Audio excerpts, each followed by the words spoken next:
সম্মানিত সুপ্রিয় দর্শক শ্রোতা দেশ ও প্রবাস থেকে যারা আমাদের সাথে সংযুক্ত আছেন, আমাদের ভিডিও দেখছেন অথবা শুনছেন, সবাইকে আন্তরিক প্রীতি ও শুভেচ্ছা জানিয়ে শুরু করছি আজকের নতুন একটা প্রতিবেদন।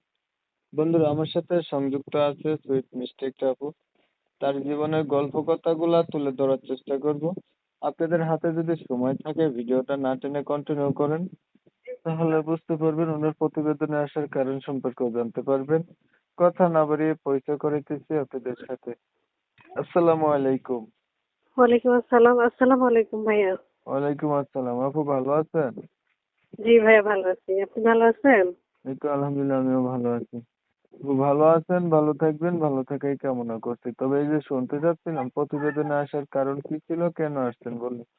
ভাইয়া, ভালো একটা মনের মানুষ খুঁজতেছি। ভালো একটা মনের মানুষ যদি পাই, বিয়ে শাদী বসবো, এই জন্যই আসছি। ভালো একটা মনের মানুষ খুঁজতেছেন, পাইলে বিয়ে শাদী বসবেন, এটার জন্য প্রতিবেদনে আসছেন। আপনার জি আগে বিয়ে ভাইয়া। হয় নাই? না ভাইয়া, আমার বিয়ে শাদী হয় নাই। বয়স কত? বিয়ার বয়স হয়েছে নি? জি ভাইয়া, হয়েছে এই 18-19। পরিবারে বর্তমানে আছে কে কে আপনার? পরিবারে আছে হলো ছোট বোন আছে আর মা আছে। ছোট বোন আর মা? জি ভাইয়া। ছোট বোন আর মা আছে না? জি জি, ছোট বোন আছে আর মা আছে। আপনার বাবা নাই? বাবা নাই, বাবা মারা গেছেন। আপনি কি করেন? আমি সেলাই কাজ করি। সংসার চালায় কে? আমি চালাই, টুকটাক করে যা পাই তা দিয়ে কোনো রকম চলি। আপনার আম্মু কি করে? আমার আম্মু কিছু করেন না। আপনি কি আগে কখনো প্রতিবেদন করছিলেন? না ভাই, আগে করি নাই, ফার্স্ট টাইম। এখন কি মানুষের কাছ থেকে হেল্প সহযোগিতা চান, না মনের মানুষ চান?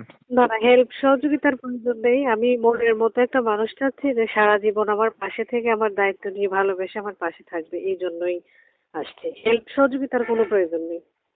সারা জীবন আপনার পাশে থাকবে এমন একটা মনের মানুষ চাচ্ছেন?